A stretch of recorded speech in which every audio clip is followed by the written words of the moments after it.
The 49ers host the Los Angeles Chargers this Sunday on Sunday Night Football. And if they want to win this game, because I know they want to win, they must stick to these 5 keys to victory.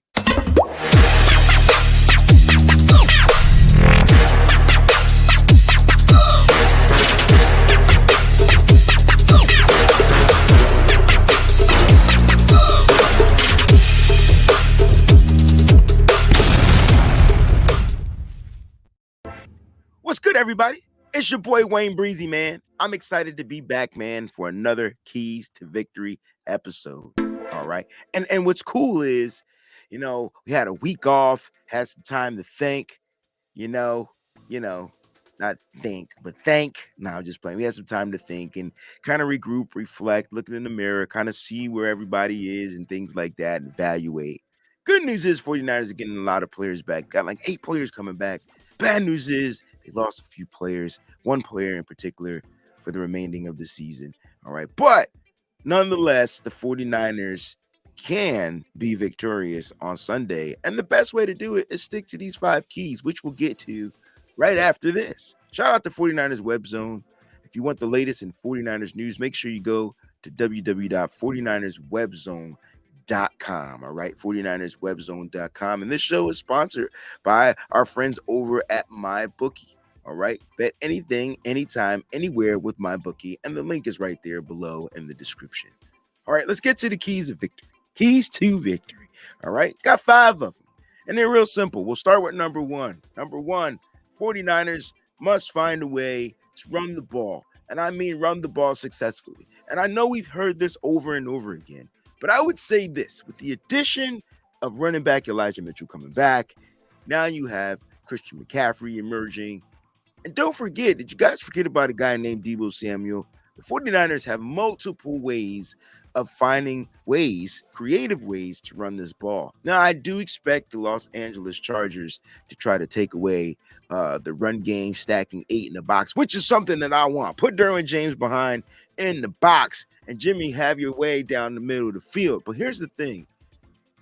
The Chargers defense isn't that good. They're like 4th from last in stopping the run, and they give up a lot of yards. They're giving up tons of yards.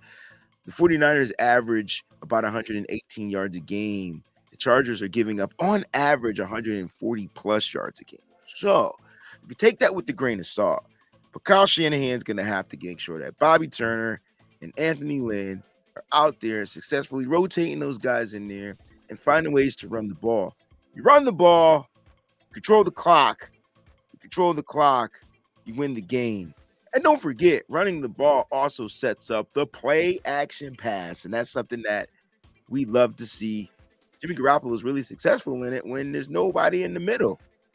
And then you can hit Kittle over the middle. So run the ball. All right. That would be the first thing. Number 2, use screens. Listen, they're going to try to stop the run, right? So if they're trying to stop the run, let's negate it with an extension to the run game. Let's use some screens. And I mentioned a couple of players in the run game. Guess what? They can also be utilized in the passing game, aka the screen game. You can get whip routes from Brandon Ayuk. You could throw screens to my man George Kittle for the tight end. Kyle Juszczyk is playing fullback screens. These are all great pass catchers for the San Francisco 49ers. I didn't even mention Deebo Samuel, who can take a 1-yard pass to the house. I didn't also mention Christian McCaffrey, who you saw against the Rams take a screen and make people look silly on defense. Use screens. Screens are extensions to the run game, and they actually can help, alleviate some of the pressure that the Chargers are probably going to try to apply to the San Francisco offensive line. I would say use screens, utilize them properly. You don't have to overscreen the game, because I believe against these Chargers, the 49ers can get a screen or two, and they could be some really big plays. All right. So use some screens and you'll beat this team. All right. Use some screens, you'll beat the team. I like that. And number 3, contain Austin Eckler. All right. Look, this is going to be tough because Austin Eckler is a problem. He's a little problem. All right. Here's the thing. He's a dual threat. But the cool thing is we have dual threats on our team. Austin Eckler, in my opinion, is the Debo slash McCaffrey. You know what I'm saying? For the Chargers, he's that guy. He's that utility. I can run the ball well. I can catch well as well. I don't know if he can pass, but I know he can do those two things. We have to. Our Debo and McCaffrey can throw for touchdowns. Haven't seen Eckler do it, but I wouldn't be surprised if they take a page out of the 49ers playbook and they set up some type of pass for Austin Eckler to Justin Herbert, who's probably going to be their best wide receiver out there on the field. Yeah, I said it. But listen, you got to find a way to contain this guy and limit him. It's going to be tough. No Armstead, no Kinlaw, who's still on the IR. And now Samson Ebukam probably more than likely won't play. Don't know if he's been officially ruled out yet, but he's 9.9 times out of 10 not going to play this game. Didn't practice all week. Wouldn't expect him to play. I wouldn't even put him out there. Wouldn't even try. Just let him rest. Let him recoup. He has a quad injury. Let him heal. But here's the thing. Look, they got to figure out a way to stop this run. And Eckler likes to run up the middle. That's a good thing, right? But the 49ers look like they're going to be struggling in the middle.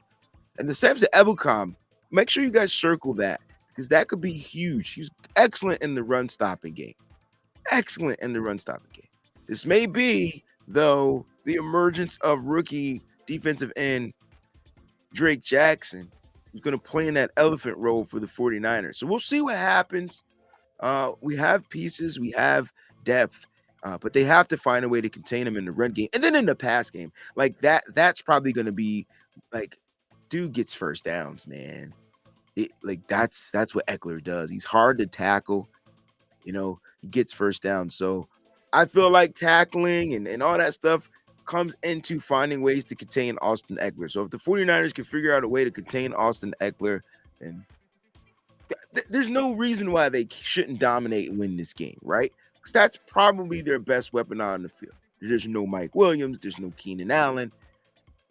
Herbert's going to have to look to some of these other pass catchers to make plays. Let's get to number 4, though. Number 4. Try to get this to you in 10 minutes or less. Block Mac. Yes, you got to find a way to block this guy. Okay? Whatever it takes. You don't want him being the force on the defensive side. You got to find a way to block him, chip him, make sure he's not the guy making the play. If there's another guy making the play, oh, well, kudos, but keep this guy off of your quarterback. Listen, if I'm the Chargers, I'm lining up Mac over McGlinchey. Yep, the Eminem. I'm doing it. Why? McGlinchey, it is what it is. He's given up 5 sacks this year. He's given up, I think, 14 pressures this year. He's given up, he's just, and then there's the penalties. Look, you got to figure it out. So I expect George Kittle, who's the best blocking tight end for the 49ers, I expect him to be out there. Got to find a way to block him. Because you don't want him being the guy that's going to cause the turmoil for the 49ers. It's almost similar, and I know they play 2 different positions, but when the 49ers played the Rams, they did their due diligence in trying to block, Aaron Donald. Okay. And they did a pretty successful job. And then in the beginning, if you watch that first half of that game, I think it was Leonard Floyd. He was the guy with the 2 sacks on the right side. So we're going to try to figure this out. All right. So they got to find a way to block him. Keep this guy off your quarterback by any means necessary. So if that means less production offensively for George Kittle as a tight end, and he's able to help chip on that side and keep Khalil Mack off of Jimmy Garoppolo, and that's what I would do. Because you want to seal the deal and get the victory, okay? Look, the Chargers are no slouch, and you want to figure that out. Number 5, spy. Now, you don't have to do this often. He's not your average running quarterback, and if I'm not mistaken, Justin Herbert has some bruised ribs, maybe a couple of cracked Jones. But you know what? He's not your design run QB, but I mean, he will take off and scramble if the pressure's there and the concave's on him. And he sees a lane open in the middle, he's gone. I do not want to get beat by another Oregon quarterback. I'm telling you right now, that's not a good look for me. It's not a good look for the 49ers. Justin Herbert is a thrower first. He's going to get that ball out. Now, his playmakers are going to have to make plays, but I need the 49ers to make sure they keep a guy in some way, somehow, especially on third downs. Do I have to bring up the Atlanta Falcons game, guys? Nah. So third downs, make sure there's a guy in the middle. You can't have another guy just take off for 13 plus yards and get like 30 yards, on a third and long. You don't want that. If he does run, you kind of want the design runs. I mean, dude has 10 design runs for -8 yards. Yeah, design him up, run him up, design him. Just don't let him scramble. And I tell you what, if the 49ers can figure out how to do these 5 things, I guarantee they'll be victorious. Now, again, the 5-3 Chargers, they're no slouch. For some way, somehow, through all the adversity, they figure out ways to be successful and win games. You saw it last week. 49ers must stick to these 5 things. They must run the ball, use screens, contain Eckler, block Mac, and find a way to spy this kid in Justin Herbert. Don't let him be Mr. Dangerous Mouse with his feet. And let him throw the ball. See if he can get some interceptions out there. See if Talanoa Hufanga can get another one and continue to lead his team in interceptions. That's what you want. Make him throw the ball. He's good throwing, but he doesn't have his weapons. So you don't want him running and giving him any extra juju or more opportunities. I used to hate saying missed opportunities, but you don't want to give him any more opportunities. You know what I'm saying? So, yeah. Stick to those 5 things. The 49ers will be victorious. Guys, thank you so much for tuning in.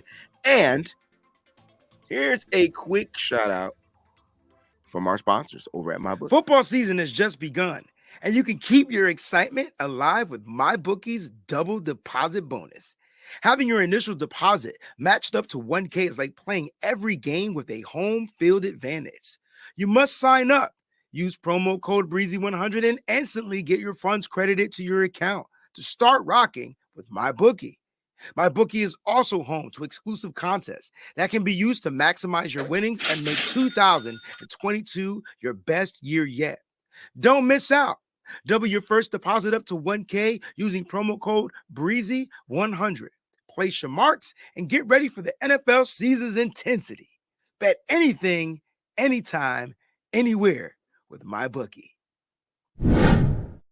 It's been real, ladies and gentlemen. Shout out to my crew over at 49ers Webzone. Listen, I'll see you guys next week. I'll be in Mexico. Okay? It'll be Monday Night Football, and I'll be doing Keys to Victory live from Mexico. All right? Until then, guys, stay up, stay faithful, and make sure you keep it nitty-gritty. It's always cool to be authentic. Keep it 100. Peace out.